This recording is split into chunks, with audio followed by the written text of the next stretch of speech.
Okay, good evening. Welcome to the Arts Commission meeting, Thursday, February 5th. I now call this meeting to order at 6 p.m. We will start off with the Pledge of Allegiance. Commissioner Ashendorf, would you please lead us?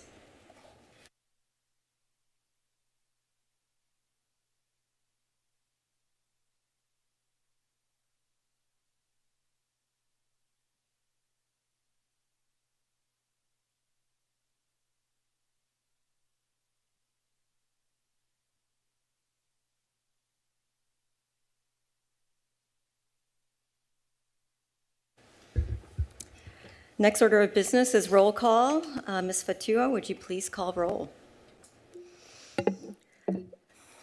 Let the record reflect all commissioners are present except for Commissioner Mann and Commissioner Ford. Thank you. We will now move to presentations. We have one presentation, Arts in the Park grant recipient, Coastal Corridor Alliance. Welcome.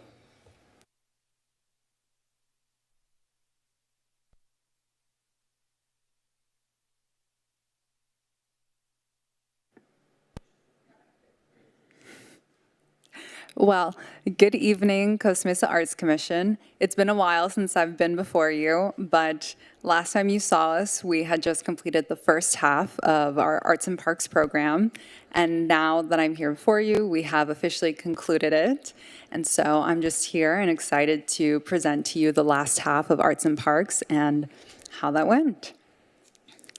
So for those of you that didn't get to come, and that's okay, but to our Santa Ana Art Walk, this is actually the activity card that we had. So for those that came and were present, we had multiple stations and activities that mimicked what people did at our Arts and Parks pop-up events, and then also different activities where people could search and really get them to actively participate with the art exhibition.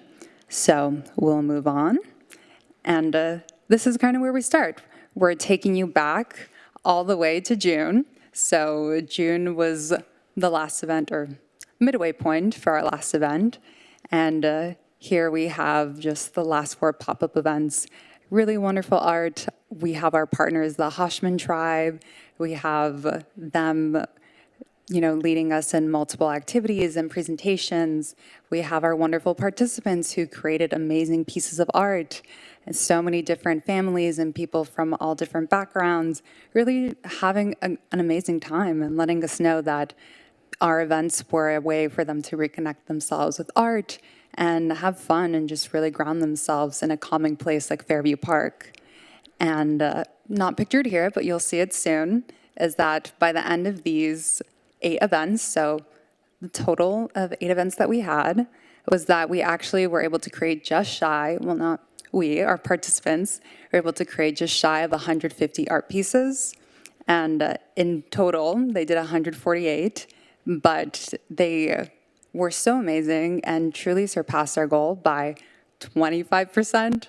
We were aiming for 118, and then they did 30 more for us. So truly amazing, and excited to take you to the next part, which we said that we wanted to do multiple art exhibitions, and that meant one at Santa Ana Art Walk, and then another one at our wonderful Fairview Park, and this is the process of that. So you're seeing the space before it's completely transformed.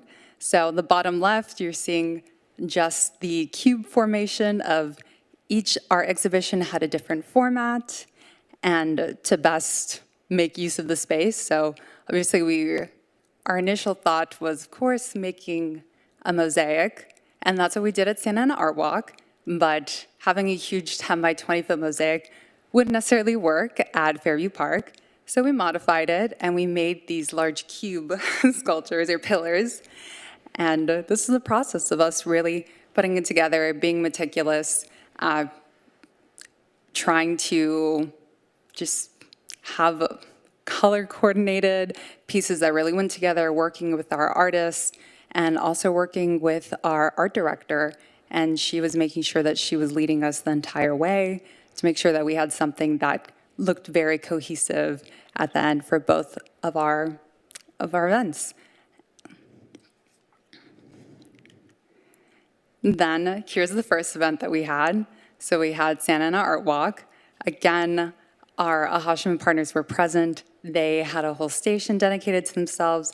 You'll see in the bottom left, that's our entryway. People were greeted, given activity cards, told a bit about the event, and then they were led through that doorway, and that's where both the mosaics, so not only did we surpass our initial goal of making more than 118 pieces of art, but we also said we were going to create at least one 10-foot by 20-foot mosaic, and we ended up creating two.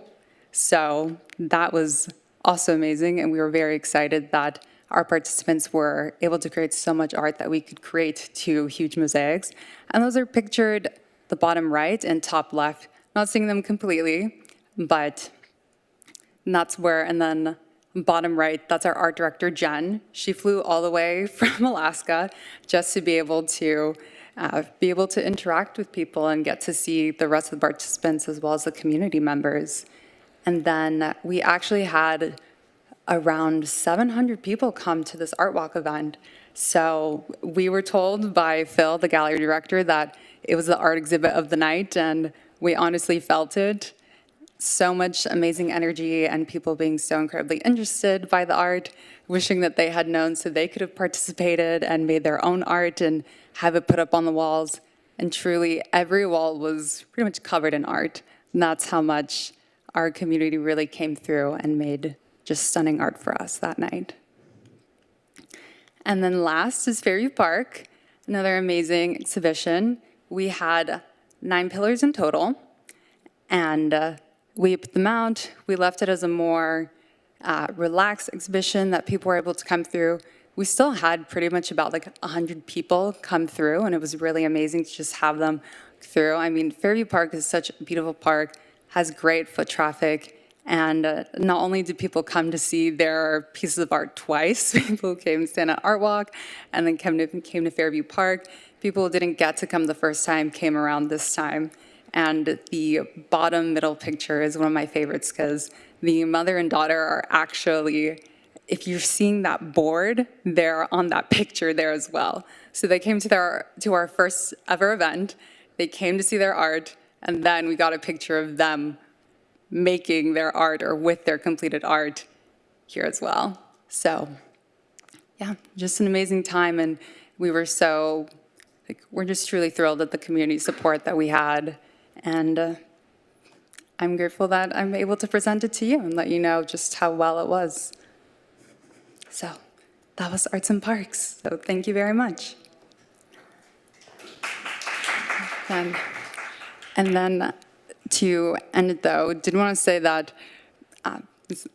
Lisa, you were an amazing support as well, and we did want to gift you all a piece of, well, one of our favorite pieces of art. And so this is a thank you to our commission as well for all of your support, and it is now yours. So we're excited to give this to you. Thank you, Coastal Corridor. Thank you. It's a beautiful piece. I think we should all get up and get a photo with Astrid and Sergio.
Yes. Okay, thank you. We have a little plaque and also little stickers for them too. Oh, since that's they so weren't able to cute. be You there. guys thought of everything. Yeah, we did. I'm pretty sure there's enough for everyone. And then if you'd like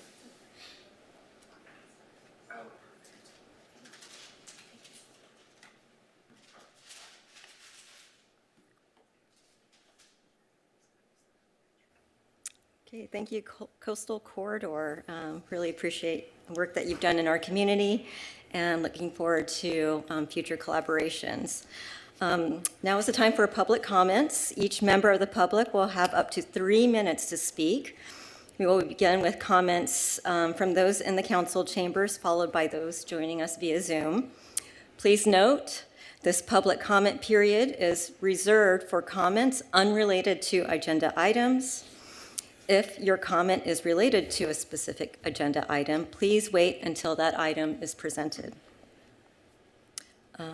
We will now hear from you, sir. Thank you, through the chair. Commissioners, good evening. So it's been a while since I've been here, and when I was last here, we were having an active debate over the role and responsibility of the commission, knowing that commissions are very different than committees. And despite the plain language of the ordinance saying that the Arts Commission may, at its own initiative, study and recommend to City Council, we had opposition through the city manager of that. I think it's been made clear, abundantly clear, at least it has to me. I believe the City Council has made it clear to everyone that that is their intent, that they want more citizen engagement. It wasn't the only reason why the City Council separated from the city manager, but it was a big reason that not only here, but elsewhere, that the voices of our residents was not being heard and in fact was being smothered. And so I've been watching, and I would just encourage the group to be more bold, that I think you can do bigger and better things. I think you need to listen to staff, but when staff recommends on even some things that are in front of you later tonight, I completely disagree with them. I think that there's a lot of talented people here. That's why you're tapped by your council representatives to come.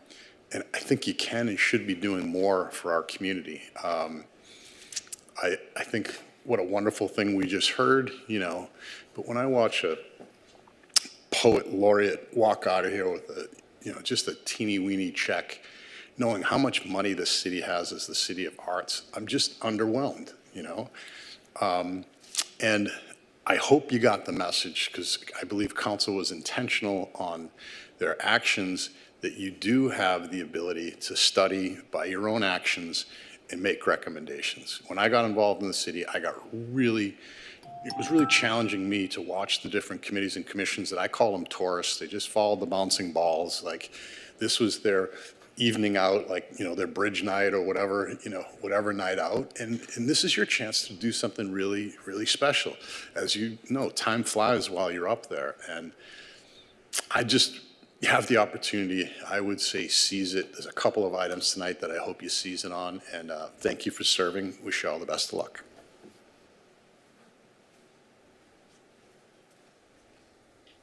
Okay, anyone else in the chambers wish to make public comment at this time on non-agendized items?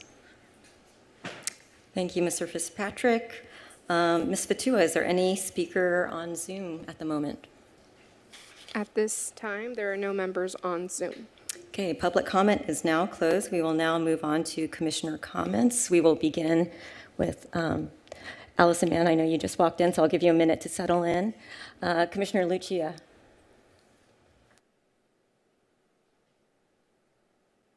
I don't have any items that are not on the agenda. Thank you. Commissioner Ashendorf.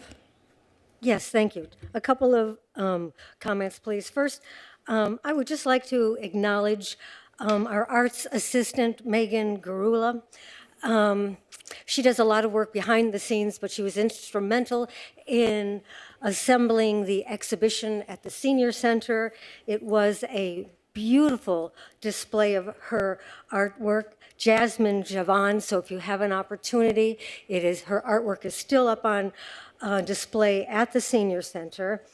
Would also like to acknowledge fellow commissioners, our chair and vice chair, our poet laureate, the PAX commissioner chair, and 2 community members from Brentwood Park who attended the sidewalk poetry process.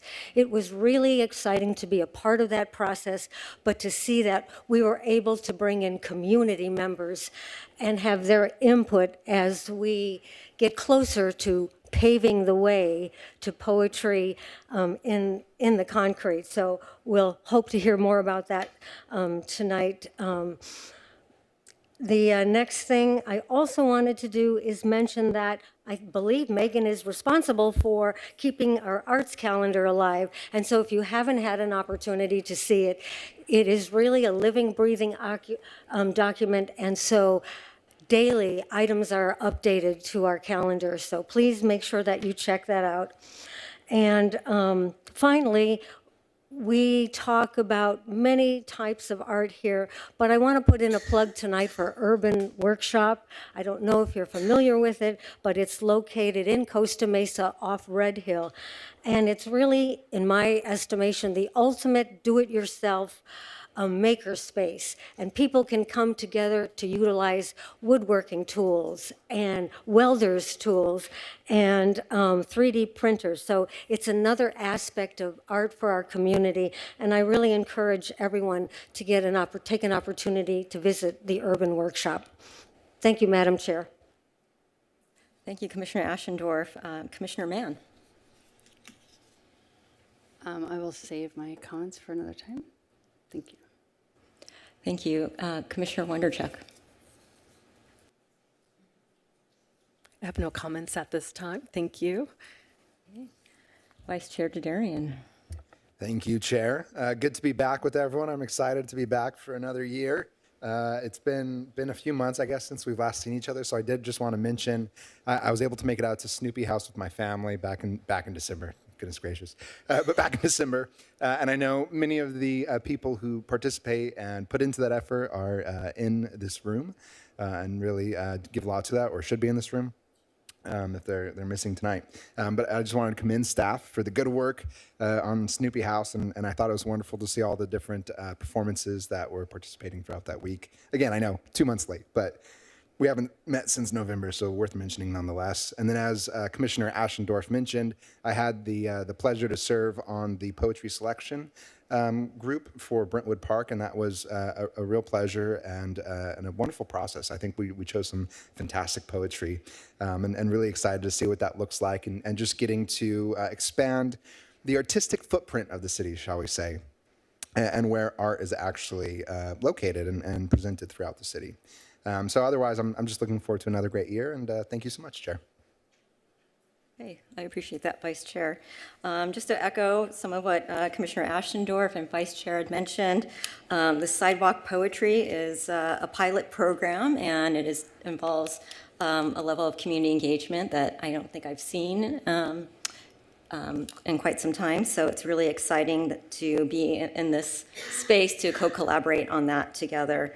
And hopefully it will be something that can be, implemented throughout our city. Especially after reviewing the arts and public places, I think it's a great way to kind of fill in the gaps in terms of accessibility. I would like to also highlight, way back in November, at the end of November, I had the honor of attending the Senior Center dance concert put on by Backhouse, one of our arts grantees last year. The event was incredibly well attended and a great success. Almost all the participants at one point cornered me in the room and said, we want this to continue. So I'm hopeful that PAX can continue this and support it. It was so engaging and, again, just wildly popular. And I would like to thank my dance partner, Lisa. Congratulations to Commissioner Wonderchuk on her recent award from the Orange County Department of Education for being an arts advocate, and it's well-deserved. And I would also like to congratulate Ms. Thompson for her new out-of-state position. She's not here. They're incredibly lucky to have you. We will miss your good cheer and institutional wisdom. She has been with the city for 17 years, is what I heard. And I know there's going to be a little bit of Snoopy House that travels with her wherever she goes. With that, I'm looking forward to another exciting year here in the Arts Commission with this wonderful body. I'm looking forward to digging into tonight's exciting agenda. So let's get on with it. Okay, our next item is consent calendar. All matters listed under the consent calendar are considered to be routine and will be acted upon in one motion. There will be no separate discussion of these items unless members of the Arts Commission, staff, or public request specific items to be discussed and/or removed from the consent calendar for discussion. Tonight we have one item for approval, the minutes from November 6th, the Arts Commission meeting. Ms. Fatua, has this item been pulled for discussion? Yes, please. Okay, if yes, you may now have public comment. Mr. Fitzpatrick. Thank you, Madam Chair. Really quick. So this pains me. I attended a couple of other committee members where they were debating over, I can't approve this because I didn't say that. I said this and it wasn't in there, right? In this case, whoever is writing these minutes is fantastic. It's so robust and complete, you know, knowing that we do have this on video. But there's this thing called AI. You know, this is somebody's listening to us and can easily transcribe. So I would just recommend that the city embrace this new technology and that all of your minutes be produced through AI to relieve staff to be doing much bigger and better things. It's a great minutes in the agenda. However, I think AI could easily replace that. Thank you.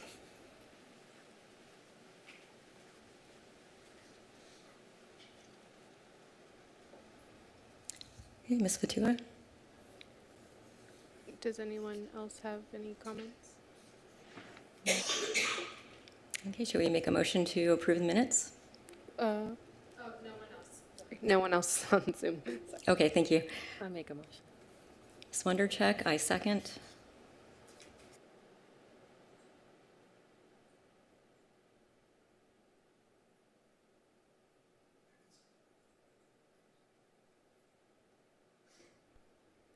One moment, I gotta.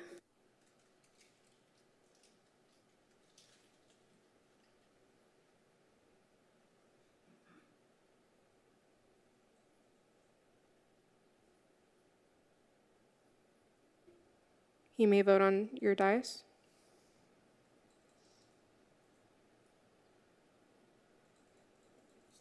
How about now?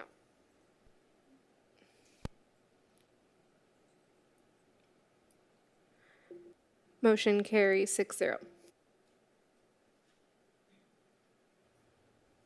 Thank you. Next, we have our arts specialist update presented by Ms. Gardner.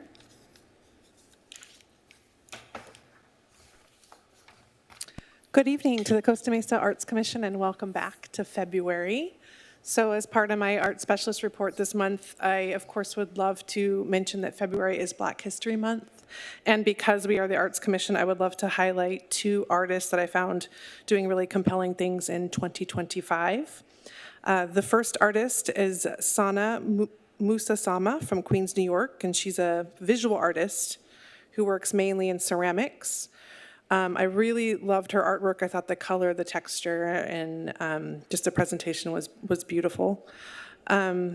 And I love how her experiences represent herself as a global traveler. So that's the first one. My second one is John Baptiste. He's a multi-instrumentalist from Louisiana, a composer and an arranger. I really enjoy his last album called Big Money. My favorite tracks are Big Money and Pinnacle, in case you want to check it out. So, yeah, and he just won Grammy for Best Americana Album. So check him out for Black History Month. Thank you. So next up is the Art Crawl Experience. I am currently planning that for May 30th. It's serendipitous that Commissioner Ashendorf mention the urban workshop because I didn't just make this PowerPoint, it's been made for a little while. So our theme for this experience is creative industries in Costa Mesa. So I'm kind of getting the roster prepared, but I do know for sure that we are going to include urban workshop as a last stop to kind of tour the facility and get to know a little bit more about that. And then I will kind of add in more things as I plan them. So, and then also in exciting news, our very own Commissioner Erica Lucia has volunteered to be our shuttle hostess. So I'm very excited to have her on board to kind of show us around Costa Mesa. So this is a new development and I'm really pleased with it. So. And then quickly, we have an Arts and Culture Master Plan update. We are currently in the process of hiring an arts consultant to our master plan update. The staff review panel is currently reviewing applications. As you can see, we had 5 vendors that applied to the request for proposals. The next steps here are listed on this PowerPoint. So once a consultant is chosen by the review panel, the recommendation to hire that consultant will go to City Council for final approval. And once approved, a contract process will begin. So just a little estimate, I can't really give any specific dates, but most master plans do take about a year to complete once the work has begun and the contract is signed. So. And then the Poet Laureate and Sidewalk Poetry. This was also mentioned by a few commissioners this evening, so I'm pleased to report out on this. And I absolutely agree. I think the review panel with our arts commissioners, our parks commissioners, and our community members was really fun, and it was great to have everyone in the room kind of choosing poetry for our parks. So let's see. I also want to give a shout out to Danielle Hansen, of course, our Poet Laureate. She really kind of created a list of poems that the group could kind of look at, and she has just such a great expertise in poetry in general. So it was great to have her as a guide. And so I'm just going to the next slide so you can read the next ones. These are the selected poems. We chose 4 poems. It's a small patch of concrete. And then the timeline is, I think we're looking at March or maybe late February, March for concrete pour, the last I heard. So we are working towards that. But yeah, these are the 4 poems that we chose with themes of kind of, I guess, outdoors and unity and community. So this is what we came up with.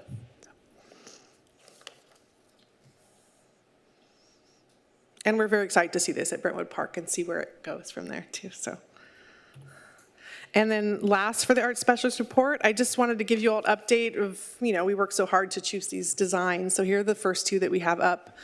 They really turned out great. We have Kimberly Duran and Kingsley Aarons. Kimberly is from Santa Ana and Kingsley is from Costa Mesa. So it's great to see these 2 artist designs up. And we have 10 more to go. So I'll kind of bring those to you all as they come and as they're finished. So,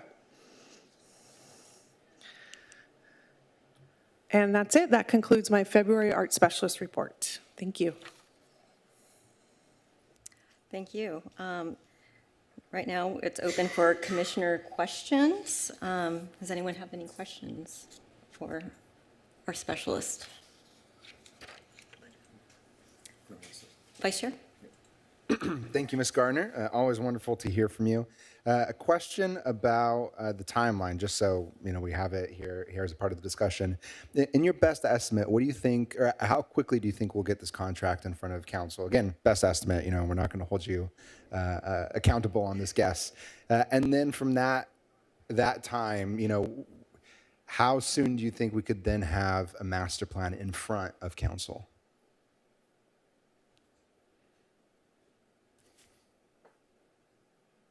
I'm going to go ahead and jump in for Ms. Gardner. I would say that our time frame for being in front of council would be somewhere between March and April. March would be a very optimistic time frame. You're probably looking at more like April, and really, council we're in budget season, and there's quite a bit coming up on council's agenda. So it really just depends on where it falls in the agenda and how our timeline plays out. So I would say, April, hopefully at the latest. So, okay. And then by the time we award a contract and we bring the consultant on board, how fast we can get through all the initiatives according to the scope of work that you guys had seen before we released the RFP, and the timeline that a consultant can give us. Like she said, it can take up to a year, but we can, once we bring that consultant on board, we'll really have a better time frame on when we might see a first draft. And so that kind of year estimate, again, I know this is all very conceptual perhaps at this stage, given we don't even have a contractor selected nor approved up by council. But assuming that year time frame, would that just be the completed draft that we then review here and approve to send, potentially would approve to send to council? It could be, it could be earlier. It could be, so a draft usually goes through, a few revisions. So I would estimate that it would come before this commission, I would say at least twice for review. So before it would go to council. Okay. All right. Thank you. That's great. And then the other question I had was actually about utility boxes. I know we just touched on it. And so I wanted to ask, what's the appropriate way if we notice tagging on utility boxes to report that? Is that just through the 411 app? And then will that be replaced kind of fairly quickly? Or what does that look like just on our end, out of curiosity? Great question. So yeah, it's the 411 app is a great way to do it. No, I'm sorry, excuse me, 311. You can tell how old I am with that 411. My apologies. 311. And then also you can email me too, and I'll put it in as well if it's easier. So yeah, either one. Thank you. All right. Thank you. That's the end of my questions. Yeah. I do have a question regarding the concrete poetry. Has planning been in communication with you, Ms. Gardner? Yes, actually. I've been talking to Patrick. He's the Deputy Director of Public Works. He's asked for the poems. We can kind of get a sense of what the stamp might look like. So they are working on it. Yes. Great, thank you. You're welcome.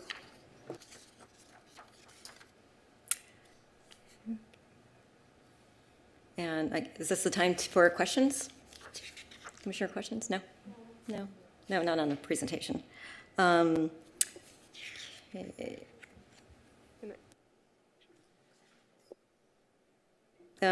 Open for public comment? No? No, it's currently old business is the next item. All right, old business. America's 250th. Vice Chair, would you like to present on that? Yeah, I'll begin the presentation at least and then hand it over to Commissioner Wondercheck, who has a much more substantial and interesting contribution to this discussion.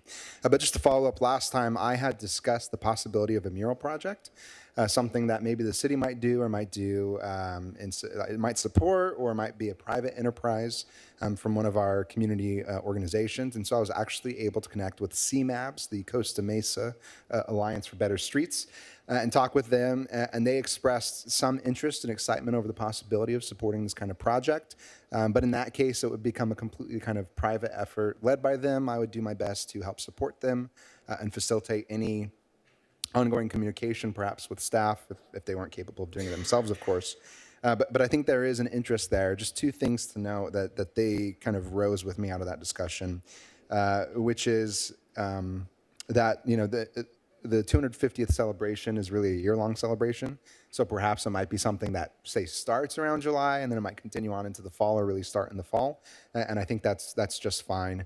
And then the other concern, which we might address, or maybe it would be more appropriate for me to discuss with Ms. Garner directly, is just the question of kind of streamlining this mural process, mural permit process, if we're asking them kind of on their own volition to step up and make this artistic contribution to the city. There was some concern of, okay, how does that work and that kind of thing. But really, I think this is just going to come offline, at least from the Arts Commission purview, and I'll report back if there's any kind of relevant information. I do want to hand it over to Commissioner Wondercheck, who I was able to speak with Commissioner Ford about this, and she had a wonderful idea. So the idea that we had from the subcommittee was, it was my idea.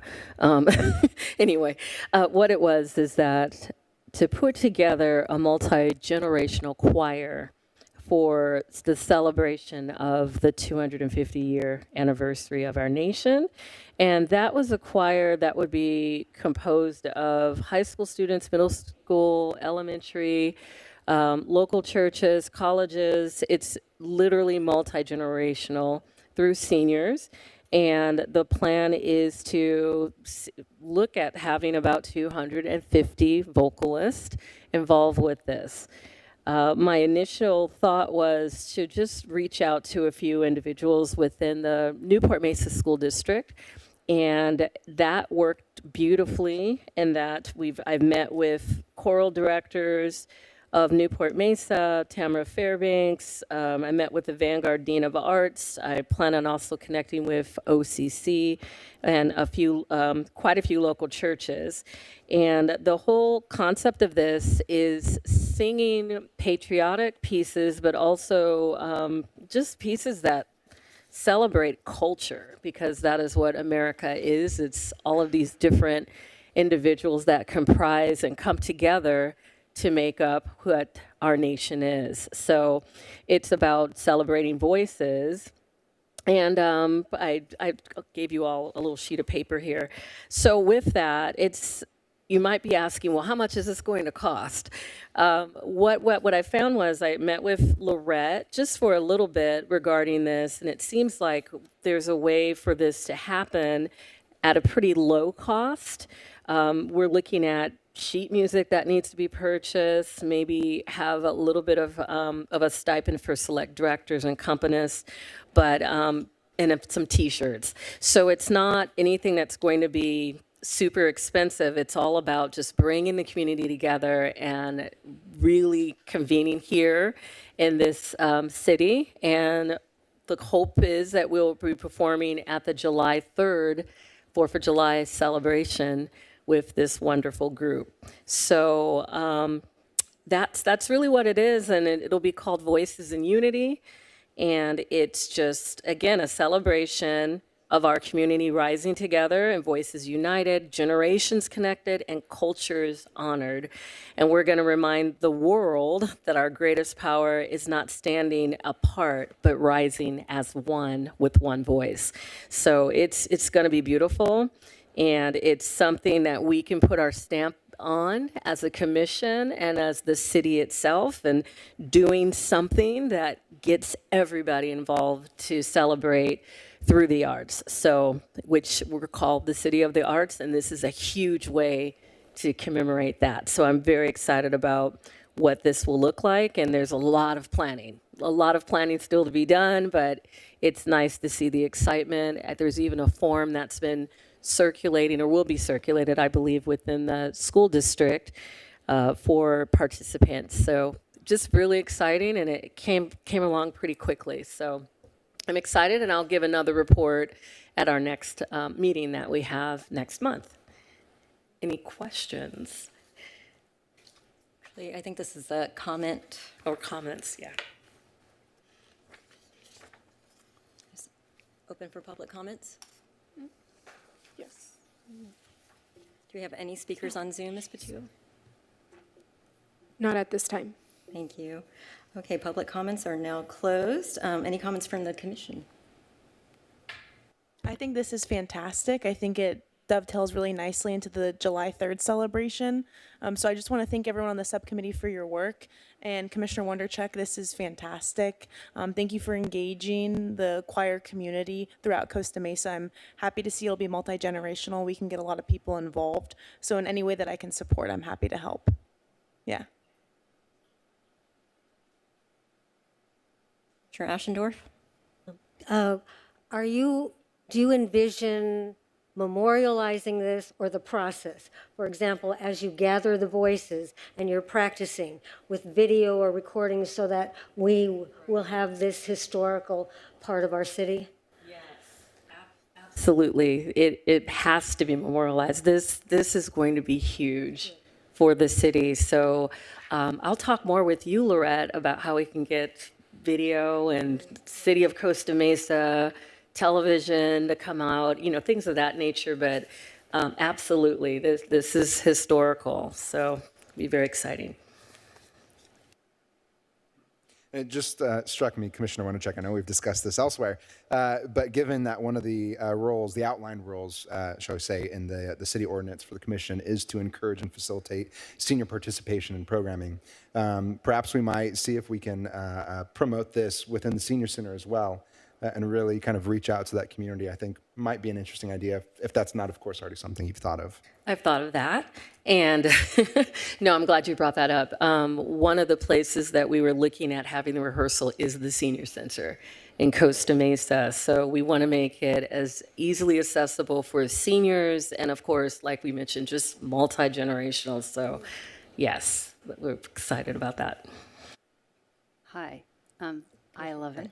I think it's absolutely fantastic. I think it's going to be huge and great, and like you said, we'll memorialize it, and it'll be something that we can be proud of forever. So I'm glad you guys came up with this. This is a really good idea. You had a great subcommittee, and you guys did a really good job. Yes, thank you everyone for your efforts leading this study session. It's really exciting to hear all the developments, and looking forward to both of you reporting back with how things take shape.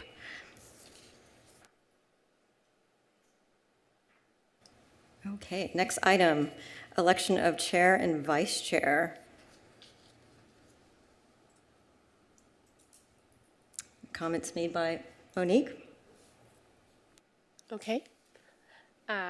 So it's that time of year for the commission to elect a new chair and vice chair. What will happen is you'll accept nominations and then vote. That chair and vice chair will assume their roles at the next meeting. So you as chair and Vice Chair Dadarian will finish out this meeting, and then at our next meeting is when you will, the new chair and vice chair will assume those titles. So with that, I'll leave it up to you guys to begin nominations.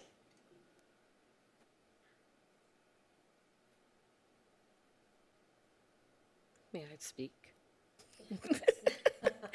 I would like to make the motion to have Elisa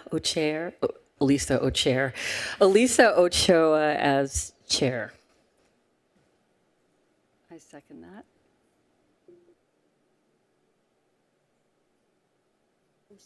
Oh, Allison seconded it. Okay.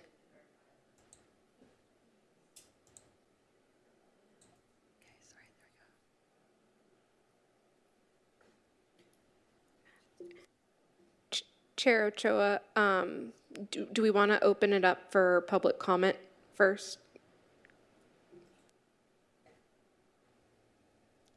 Okay, so the election of chair and vice chair is open to public comment at this time. Anyone in person in the chambers, now is the time to speak. Let it note there's no one at the podium.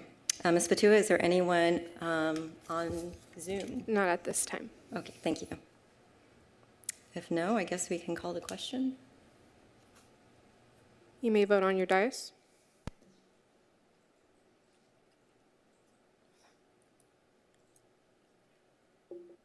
Motion carries 6-0. Congratulations to remain as chair. Thank you. Thank you, everyone.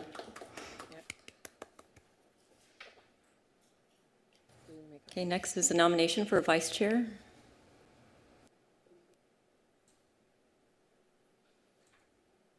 This will be open for public comment as well. Yes. Okay, there is no one at the podium. Is there anyone on Zoom? Not at this time. Okay.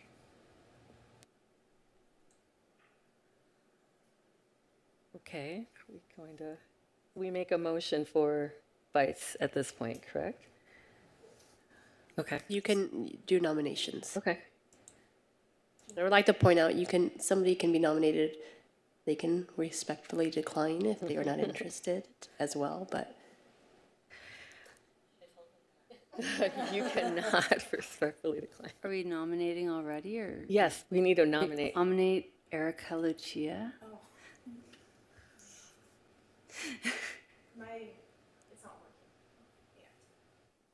That means yes. No. No. I'm going to respectfully decline. Thank you. I've been trying to make a motion. It's for some reason it's not letting me.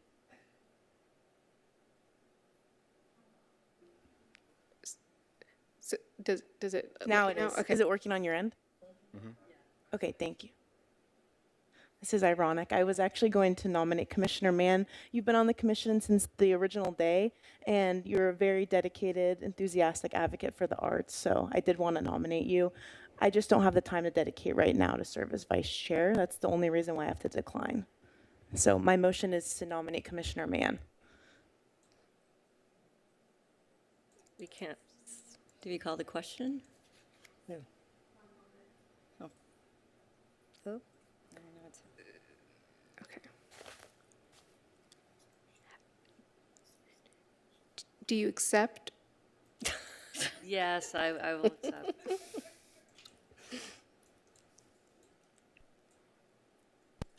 You may vote on your dais.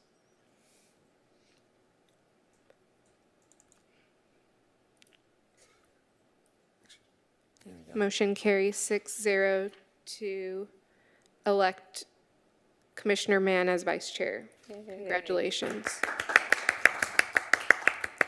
Thank you, Vice Chair Derderian, for your service. he's not going anywhere. Don't you worry. Okay, where are we now? Okay, next order of business is new business, Arts in Public Places Draft Ordinance. And this is, would you like to present, Ms. Gardner? I can. Chair Ochoa, thank you. Just real briefly, just a little recap. This is something that the commission discussed, I think, back in May. And so the preference was that we approach a new ordinance for public art, 1% for private development and public development, and kind of model this ordinance after Laguna Beach.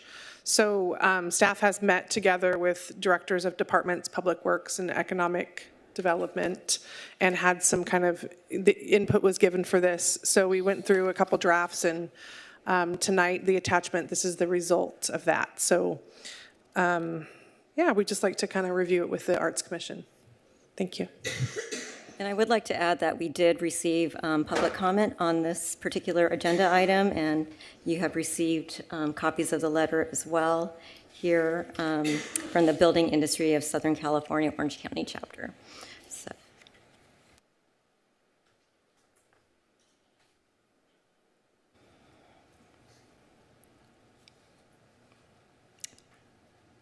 Should we open this item for public comment at this time? Yes. Okay. If there's anyone in person, members of the public of the chamber can now, it's your time to speak. Please line up on either side of the aisle.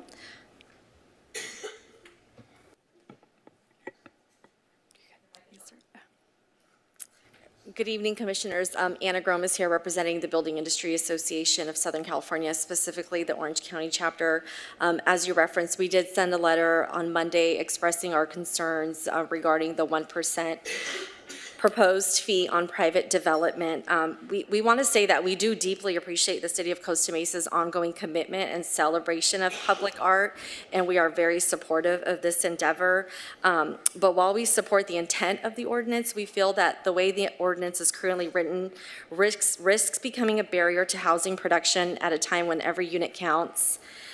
Under state law, cities are required to identify and remove constraints to housing, and unfortunately, this ordinance is going to impose a new one.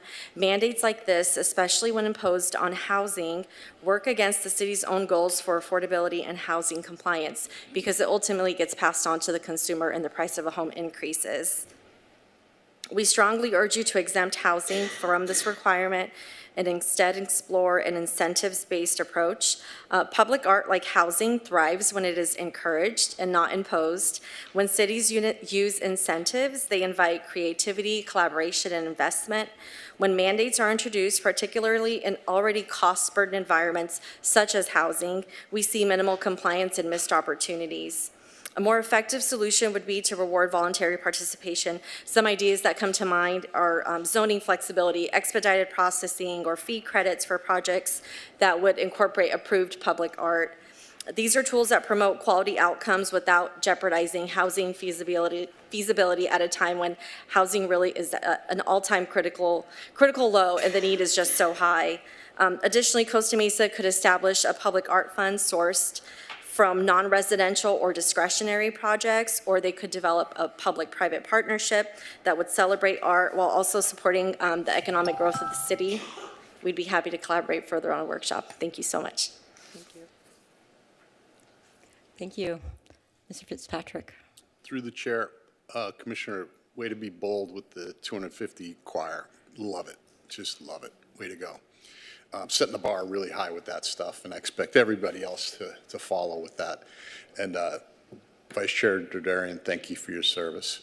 So mandates over incentive. Mandates belong in the fire code, the building code, safety code, right? When we try and mandate the things that we want, you actually achieve the opposite. Here, it's not only increasing housing costs, but costs elsewhere. And it's a real challenge. So HCD won't let you do it on housing because it's a barrier, right? And you shouldn't do it for the others. When I was chair of the Planning Commission, I put in an ordinance as an incentive that if you put in a bike rack, you got credit for one parking space. And I can't tell you how many bike racks have popped up all over, way more than the silly ones the city does, right? Those should be art because nobody parks their bikes at them, right? But to that point, why don't you go after the law of big numbers? There's bigger budgets here on the fourth floor in Public Works, right? For all the things, the cement that's being poured out there, not just at Brentwood Park. Why don't you stamping poems all over our beautiful city and come up with an ordinance for that, right?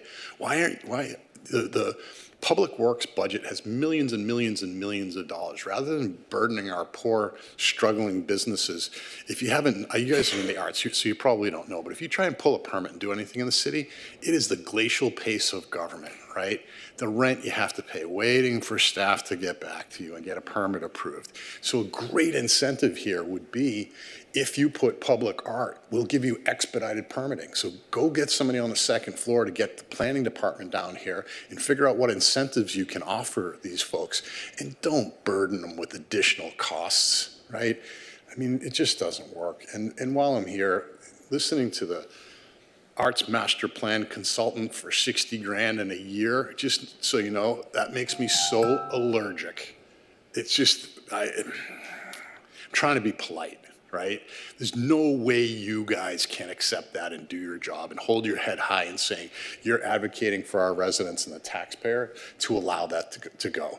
They're just going to use AI. Why don't you guys use AI? Why don't you just come up with a modified master plan so you can move it through? Because ask them once it gets done when it's going to actually implement it. I guarantee you either none or most of you won't be sitting up there. You'll be taking an action today and you won't be able to implement it in your terms.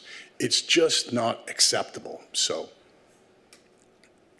do better. Thank you. Thank you for your comments in the chambers. Ms. Fatua, is there anyone on Zoom? Not at this time. Okay, public comment is now closed. Questions from the commission?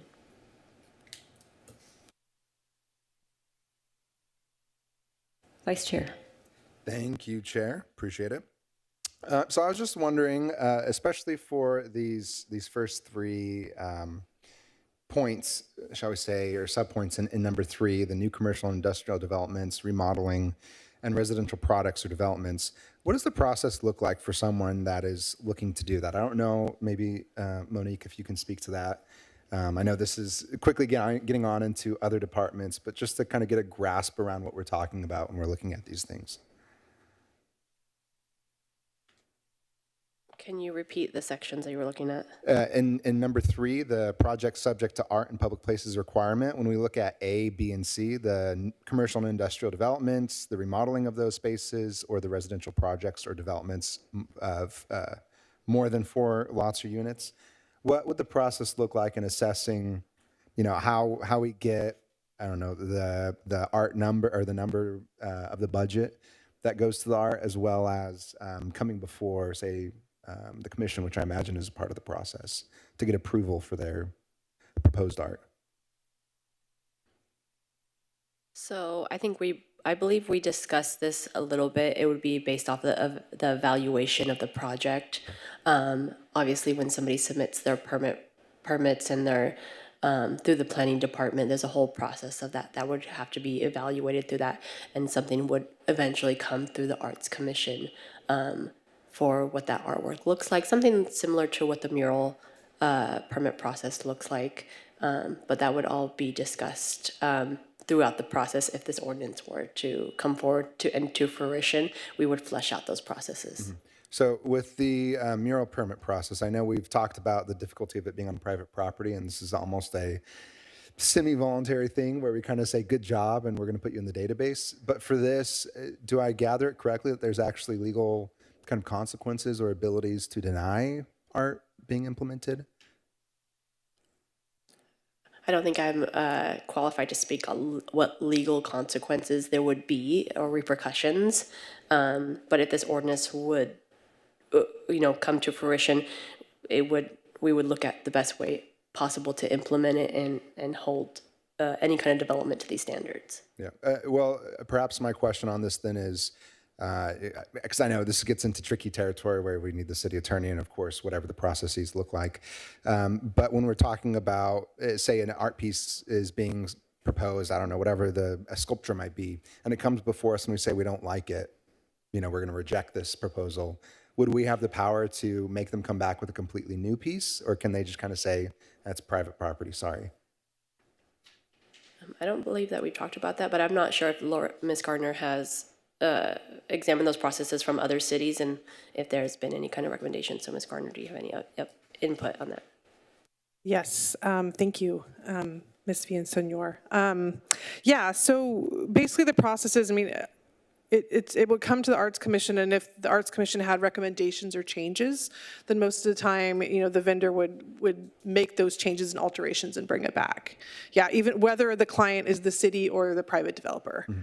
Right, so it would just be, okay, well, this is what we want to happen, and then this is what we want to see the changes. So yes, the Arts Commission would be involved in those decisions and what things look like, because I think at the end of the day, that's what this ordinance is about, is beautification for the city, and having someone kind of look over that instead of things just being put places, right, with no kind of theme or intent. Mm-hmm. I hope that, does that? Yeah, okay. That's helpful, thank you. Yes, of course. Sorry,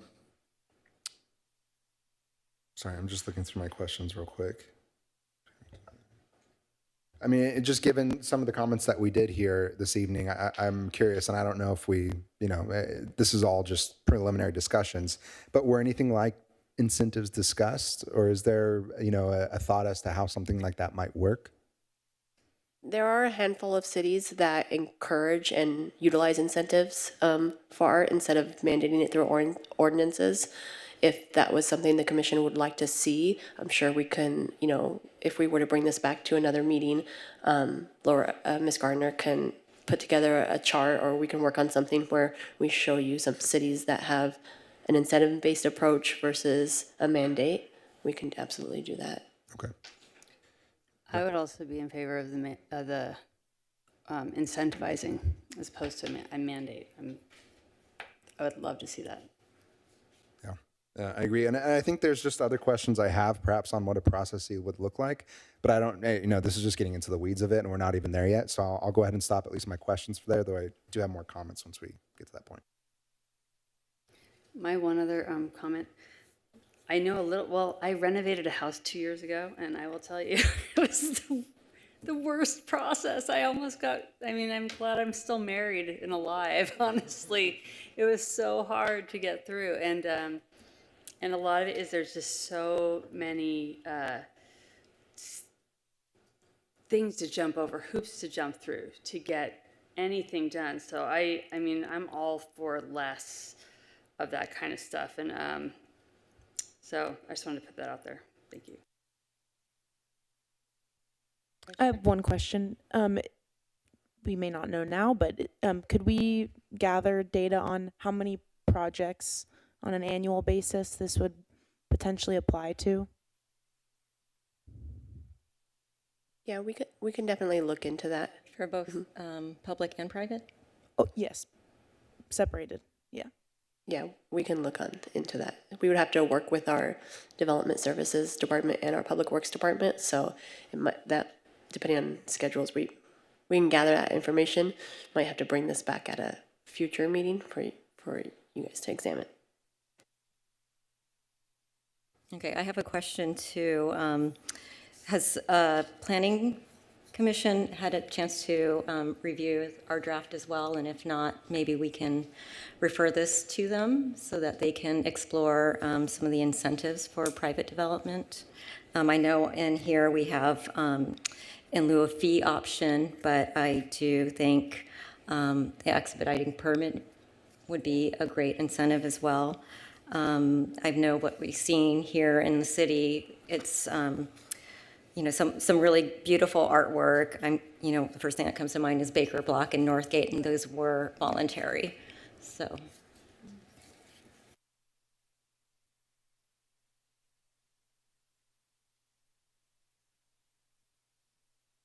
Madam Chair? Yeah, I'd just like to make a couple comments as well. You know, historically, dating back to the 80s,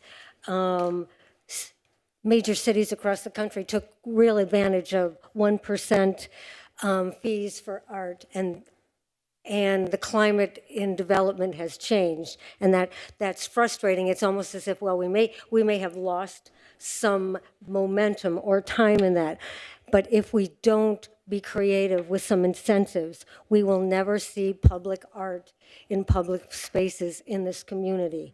So I think it would be incumbent of us to try to be more creative. I echo what you've said. I've heard from when we have an opportunity to eat out or frequent businesses, everyone says, well, it took us so long to get through the permitting process, and it's really frustrating in the city. There has to be a way that we can support that and move these things forward.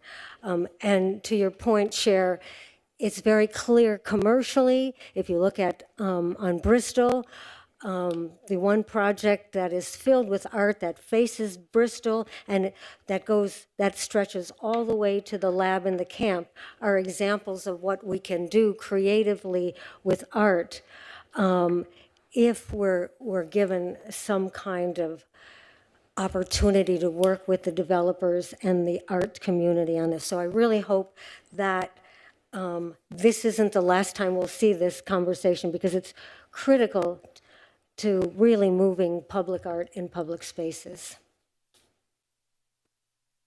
Thank you, Commissioner Ashendorf. No one else? Okay. I'll add one thing.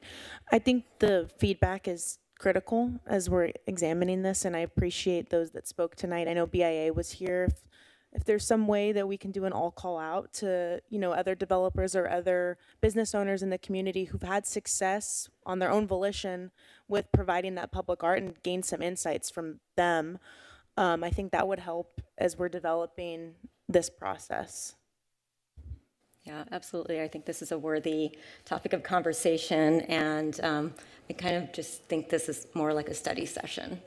But it is important for us to kind of be thinking about how we can advance or kind of embody this idea of being the city of the arts. And I think this is an important step. So thank you all for your comments. One more comment. Yeah, so I just to add on and kind of continue some of the questions that I was raising. You know, what I sense here, I think are two kind of distinct goals in some sense. Obviously, it's getting art everywhere. And I think that's wonderful, especially in our city.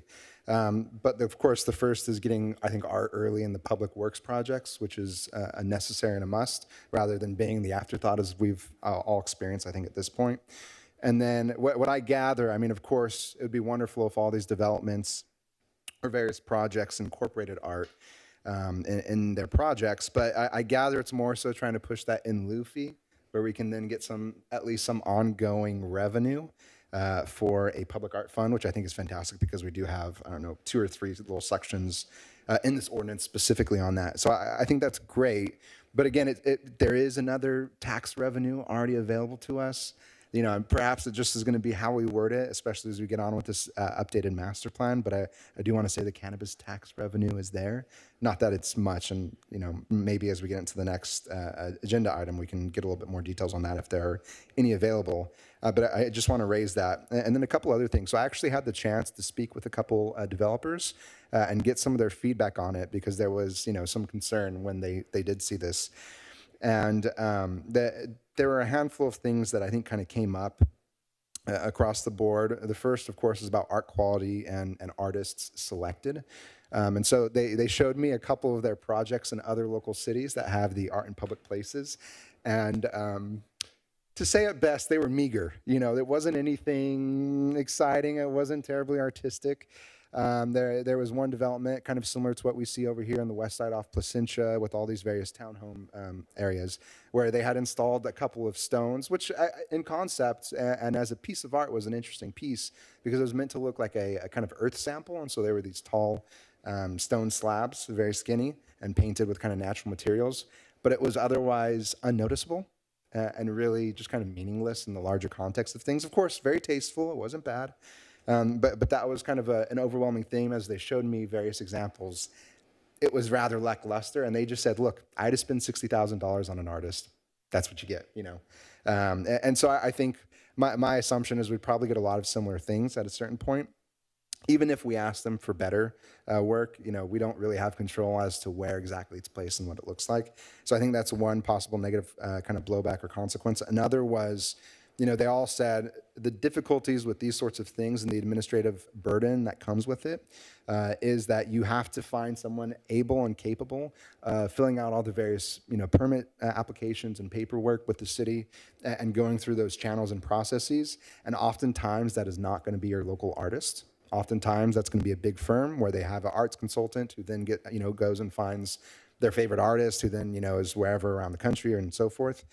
So I think that is just something to keep in mind as we're kind of considering what this might look like and how we can approach it. And that is an important thing, just trying to say, well, we want Costa Mesa to be filled with Costa Mesan art rather than, and, though we can, of course, have art from around the country and the world. There's nothing wrong with that, to highlight local artists.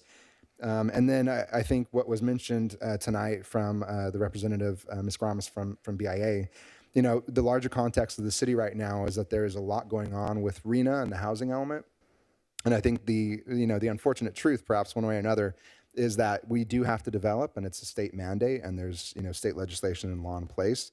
And so making it more difficult for the most important priority, it seems, at least in my vantage point, for the city at large may not be kind of ideal insofar as, the way in which these numbers, especially in C of number 3, points out with residential projects and lots.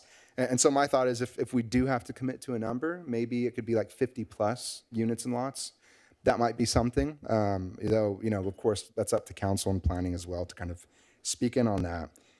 And I'll stop there because I think that's more than enough. But those are a couple thoughts and just kind of saying, perhaps we can look at this. And I really, too, just want to reemphasize the incentives and see if there's ways that we can encourage the developments, especially those private developments, to have good, beautiful art that kind of adds to the city rather than just kind of checking off a box. Thank you. Okay, thank you. Staff, so what I'm hearing is exploration of incentives for private development. Okay. Yeah, so we'll take that feedback. We'll look at some other comparable cities, bring that back to you, also explore some incentives, and we'll also touch base again with our development services director and see how any collaboration with the Planning Commission might take effect and get input that way as well. So we'll more to come. Thank you, Ms. Villasenor. Okay, and thank you everyone for your public comments. Next order of business is new business 3, Arts and Culture Master Plan Budget for the fiscal year 2026 to 27. Presentation by Ms. Villasenor. Thank you, Chair, again. So this update is just to talk about the gap in, I would say gap in funding. with the end of us being in our year 5 of the Arts and Culture Master Plan funding strategy, we are in the middle of budget season as we speak. And because there is no funding recommendation for a year 6 in our master plan, what we are proposing is to just request during the budget cycle a repeat of year 5 in the funding levels. So what we have here is, and on the presentation, is what we asked for in terms of the programs and the events that we did in 25-26, what the master plan called for, what we were budgeted, and our strategy or proposal where we worked with Ms. Gardner to shuffle some of the same numbers around, but just allocate them in different areas. And this is based off of the research and her needs. And I say her needs because she is our one-man show, obviously, in the arts division, but where we've needed additional resources for either events, you can see in the proposal, allocating more towards art venture in the future. And this is all contingent that we get the same funding for the 26-27 year. As you know, or as you may not know, that every year of the arts and culture has come before the council because they requested it to be approved and appropriated year by year. So that's how it is requested. They didn't approve like the whole master plan years 1 through 5. So it comes before council to appropriate those dollars every year. The cannabis fund the master plan has always been supplemented with cannabis fund, which has never been sufficient. So they've always supplemented with general fund, and that requires a council authority. So that would have to come before council again during this budget cycle for us to request the same dollar amount that we got last year.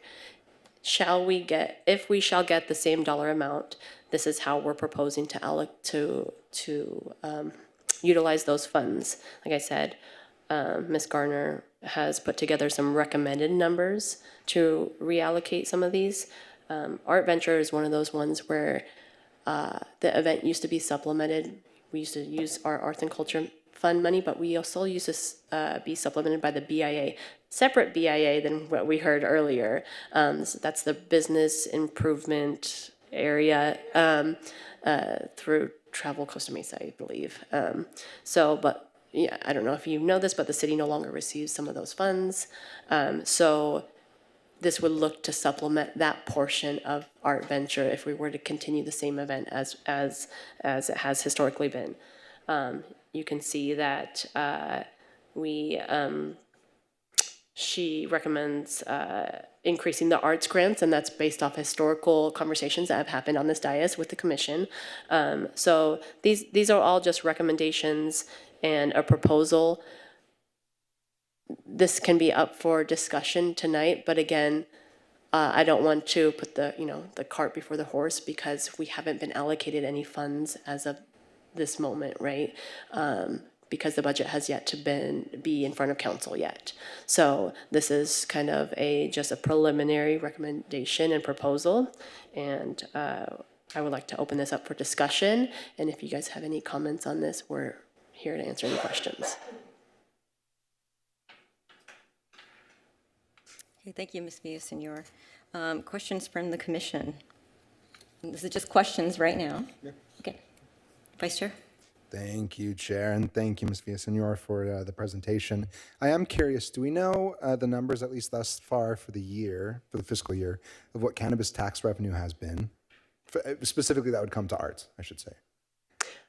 We don't. I do know that it has not been sufficient to cover our whole arts budget, but I would have to consult with our finance department to really grasp those numbers. Do we remember, I know this is probably off the top of your head, but do you remember what the actual cannabis tax revenue was for the prior fiscal year?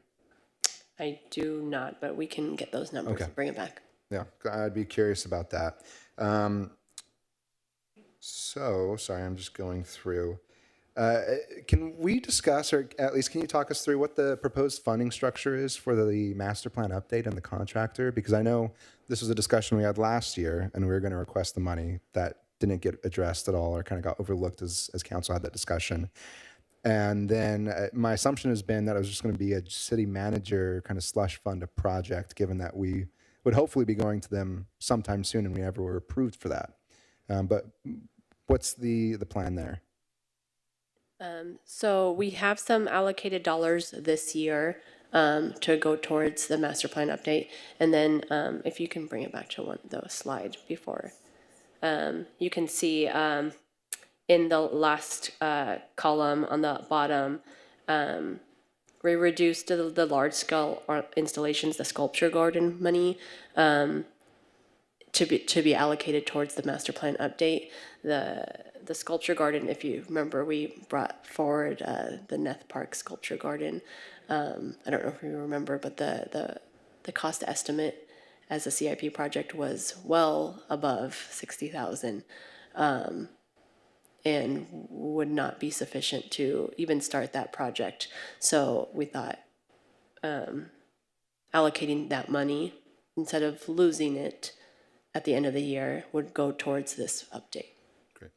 And the 35,000 we requested, was that actually approved for the master plan update? We did not get any approved for any updates. Okay. So I know we talked about this previously in the report, and I just have a question about kind of the realistic timeline for having a new master plan that would get in front of council. I mean, my working assumption is we probably wouldn't have anything actually operational until fiscal year 28, so 2 years out from now. Just given if we're going to get a project, or sorry, the contract in front of council, likely by April, they approve that. If we get, even if we have an optimistic kind of time frame of, okay, they start work that month, then you go a year out to April 27, and then getting on council's docket at that point, you know, we're talking May, June, July, right in the middle of budget season. And I would be surprised if they then say, okay, well, here's this completely new plan that we're going to approve and then also incorporate. So I just wonder, I mean, do you think that's a fair assumption? Am I misguided in that assumption that we wouldn't have an operating master plan until fiscal year 28? That can be it can be a possibility. I just want to remind that, even outside the budget cycle for council, yes, is the big picture, but council does award contracts throughout the year and has the ability to appropriate money at any time with those contracts. So say this, master plan and the funding strategy doesn't come until June or July of 27. They are able to appropriate money and at any time, and if that funding strategy and they were on board with that, they can utilize their discretion with that. Okay, thank you. That's the end of my questions. I have a question. Is $60,000 sufficient for some of the applications that you've received for the Arts and Culture Master Plan?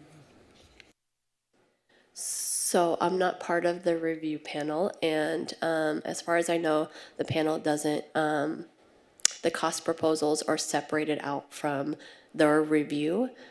So at this point, it's unknown, but we're estimating right now. So, and we do have some funds from this year that, we would hope would cover the cost of an update. And we're reminding you that this is an update. This is not a full-scale master plan, right? So we would look to build upon, and yes, we would do significant updates and outreach, but we are also reminding that this is an update to an original master plan.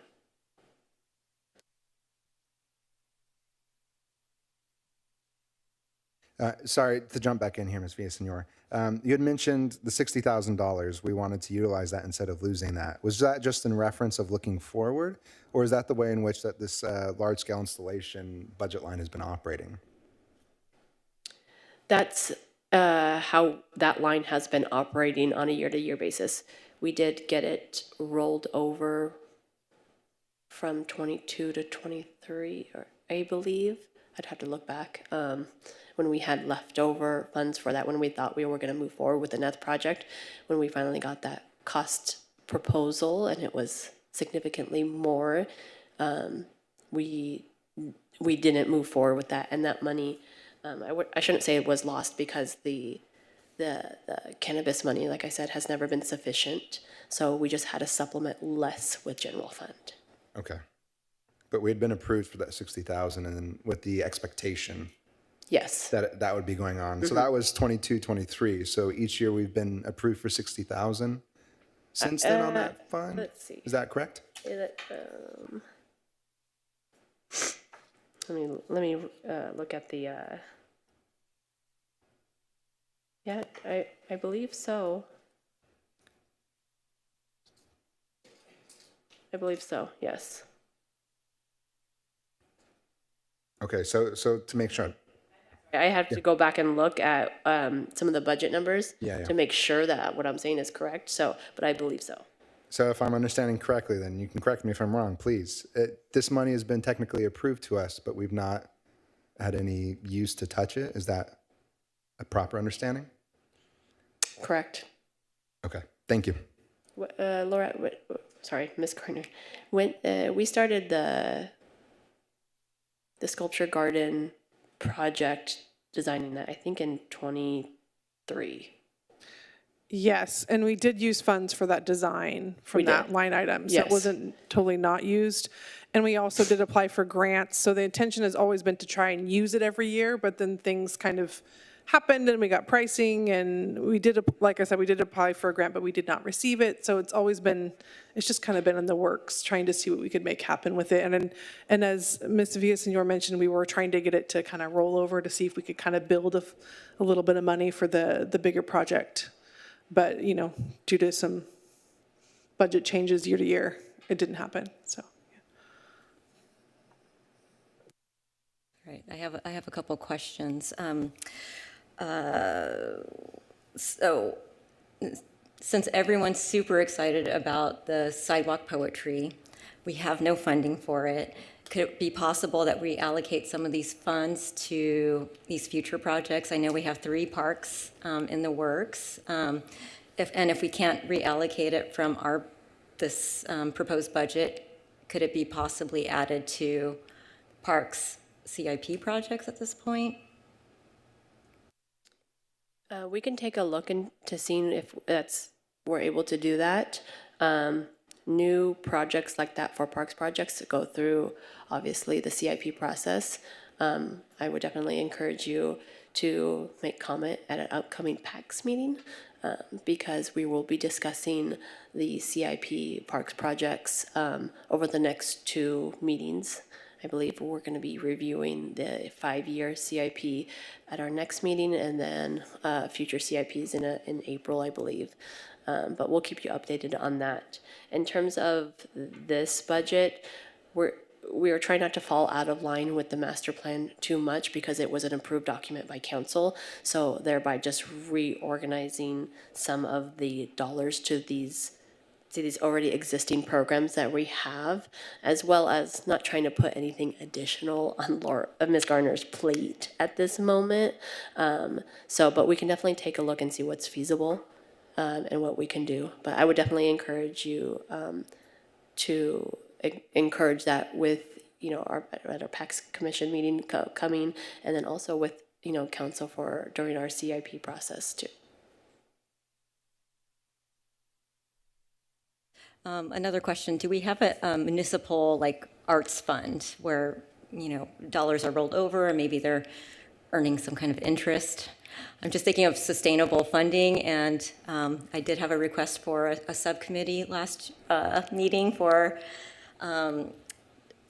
so we can explore this, and especially, I feel like it's especially urgent since we're not going to have a master plan for a little while. I don't believe so, but I don't want to speak for our finance department in terms of if we have an arts fund. Is the subcommittee you were asking about? I apologize. To whether to examine having an arts fund? Is that what I'm hearing? I think just to research sustainable public art funding for our city. So I know some of the things we mentioned were, grants. I believe Deborah Wondercheck had mentioned no grant writer. Maybe a municipal art fund if we don't already have one, and explore some other options. I mean, that's something that we can definitely do. I'm not saying that you can't do it in a subcommittee, but we can also continue to do that. We don't have to be in a subcommittee to explore some of these, and we can always put some of these together. And if you had recommendations and you wanted to send them to Ms. Gardner, and we can compile them and bring them back for a future agenda item, we can definitely do that as well. Madam Chair? Yes, Commissioner Ashendor. Thank you. All right. Respectfully, there are a lot of unknowns, which is a little bit frustrating for me. But when I look at the 26-27 budget, it seems to me that I look at a couple of line items, the free at Segerstrom Center campus for 30, and the free park performances at 48,000. So could you tell us what the numbers are? Are we getting the biggest bang for those big dollars? We know you could tell us pretty easily how many people attend an art crawl. $4,000. Those numbers are small, but they ripple effect into the community. We've seen a lot of interest in that, but clearly I'm curious as to what numbers back up that $78,000 for those. I'm going to let Laurette and Ms. Gardner. Yeah, of course. So Commissioner Ashendorf, I have brought forward final reports every year for the Free at Segerstrom, and I kind of give a full report of all the numbers and how many tickets. So we do spend the full $60,000 on parking for those and tickets for 6, basically workshops at the museum, and then 5 organizations we pay a bulk sum for tickets for the Free at Segerstrom program. So we use that fund every year. And yeah, I'll bring again at the end of the year, the shows are going on until June, so I'll bring back numbers, when it's kind of finished and have a full amount of how many people use tickets, how many we bought, and that kind of thing. So yeah, I try to do that every year so you can kind of see what that program does. And then the other one, the park performances. So basically that's for any free park performances that we program at our events. So Art Venture, the symphony at the concerts in the park. I just try to supplement basically what I've been trying to do. We did Symphony on the Go for a little while too, that was part of those funds. We do spend those funds, all those funds every year too on performances. Hispanic Heritage Month is another one. We pay for the performances for that. So yeah, I hope that clarifies. You're welcome. Commissioner Wondercheck. When it comes to the Segerstrom Center and the free tickets that we're offering, do we know if Segerstrom would be willing to donate tickets for people to go to their performances and it not necessarily come from the budget that we have as well? They give us a discount, but I think the perspective is to create kind of partnership with that group, that campus as well. And kind of, we've been a city since the 50s, and the city hasn't really ever done much and kind of left the campus kind of on their own to do their own finances and run all their own shows. So I think it's meant to be twofold, a benefit to the community, but also a benefit to Segerstrom, in a way, a gesture to pay for those things, because they are smaller organizations than the city. So just that's kind of the way I look at it. But I wasn't here for the original master plan, so I didn't, But yeah, they do give us group discounts, and they do their best to kind of knock some money off of it when we do it every year. Okay. Yeah. Well, I was glad to see that the proposed amount is half of what it was in the past too. So that looks better, but I'm just trying to find these dollars right now. So thank you. Any other questions from commissioners at this time? Okay, we can open it for public comment.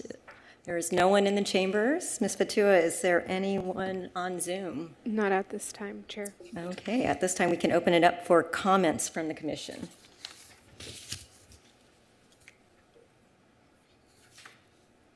Okay.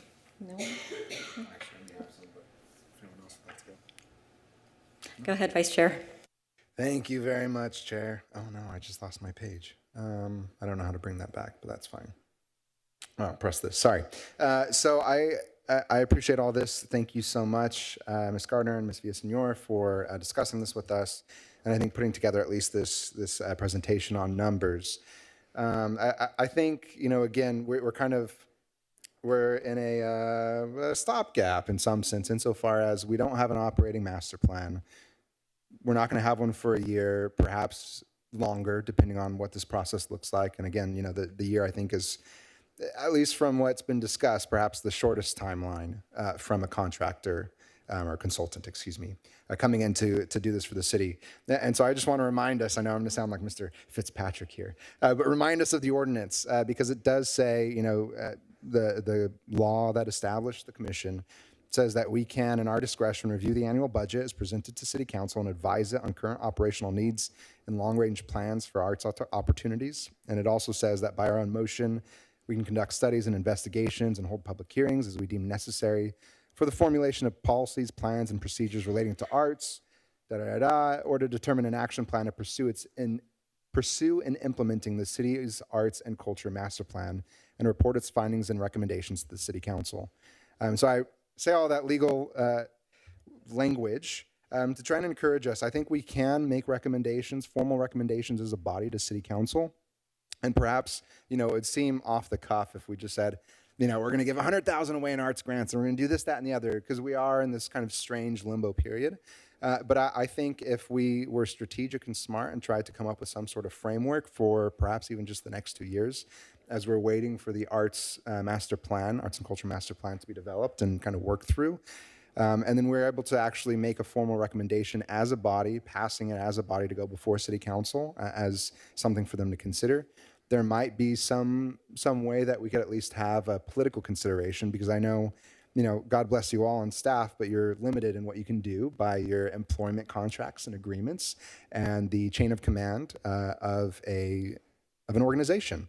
Whereas we are a politically appointed body, we obviously have the ears of our council members who appointed us, but we also have the ability as a body to make recommendations to council that, of course, have to be guided by staff to some extent to come before council, but also in its own way supersede as a separate power going to council.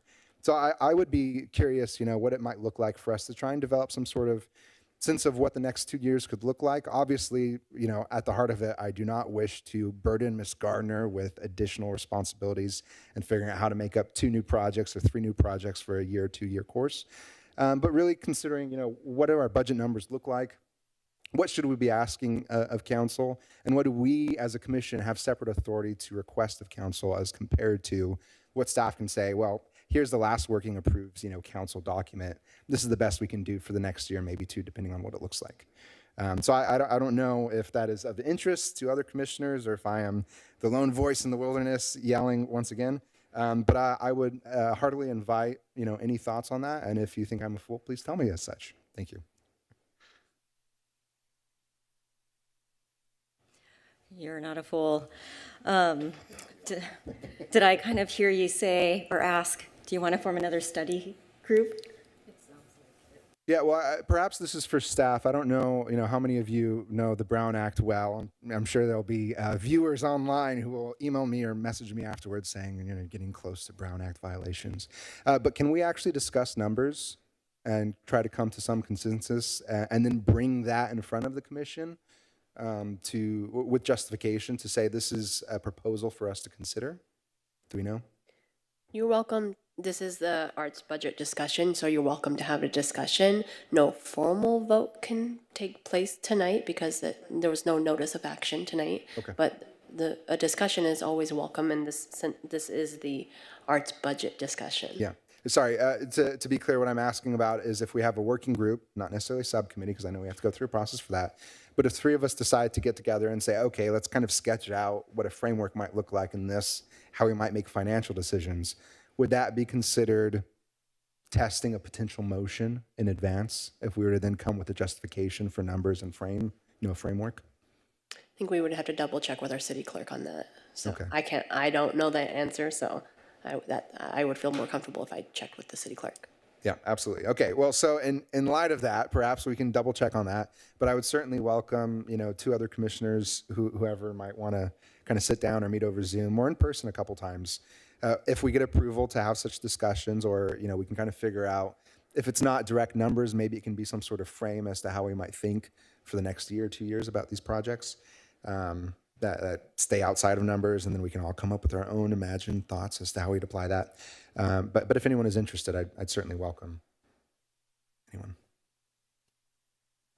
Okay, thank you for your comments. I also would like to highlight that the city has a general master plan, which runs through, I think, 2035.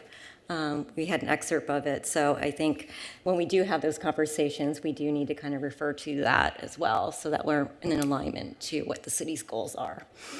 So staff will report back and let us know. So yes, we'll look into some of the things that were discussed tonight, and then we'll let the commission know. Yeah, and we'll get back to you. Okay, thank you. Can I ask a question about the budget? I'm really happy to see in the arts grants that you've doubled the amount. And I'm wondering if, so the original master plan, we have that, right? The 60,000 is supposed to be just to update it. So we're working right now with a master plan. And then this is just for the update. So we're currently in year 5. We're in our 5th year currently. So it hasn't been updated since the original. So our original is a 5-year plan.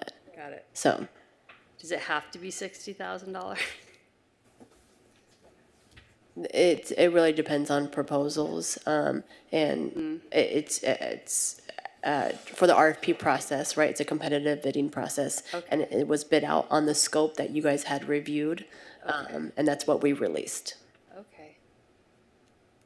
Because I liked a lot of the numbers where you have them now with like more for arts venture, more for, I think if there's probably a little more in arts grants, and I know you said you're trying to stay in line with everything, so it doesn't look like we're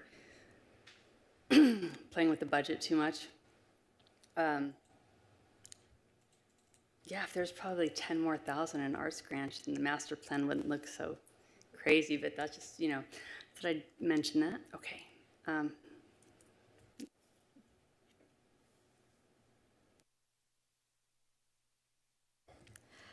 Thank you, commissioners, for your comments. Final order of business, additional comments from members and staff. Ms. Villasenor? I just want to echo the comment said earlier about Miss Ashley Thomas. She's not here tonight, present at the meeting, but she's been a staple of this department, and specifically of the arts in Costa Mesa. She's our senior recreation supervisor. She's been with the city for 17 years. She helped work diligently with the Cultural Arts Committee on this master plan, and dedicated a lot of time and effort into making sure the arts were continuing to thrive, and was a staple in helping to bring on Miss Garner and transition the arts to Miss Garner. So really, really going to miss her, but we wish her the best of luck in all of her future endeavors, and we will miss her. Thank you, Ms. Villasenor. Well, happy Black History Month. I look forward to the parade and Unity Festival this Saturday in Anaheim, and looking forward to the year ahead with all of you. Thank you. Meeting adjourned at 7:37.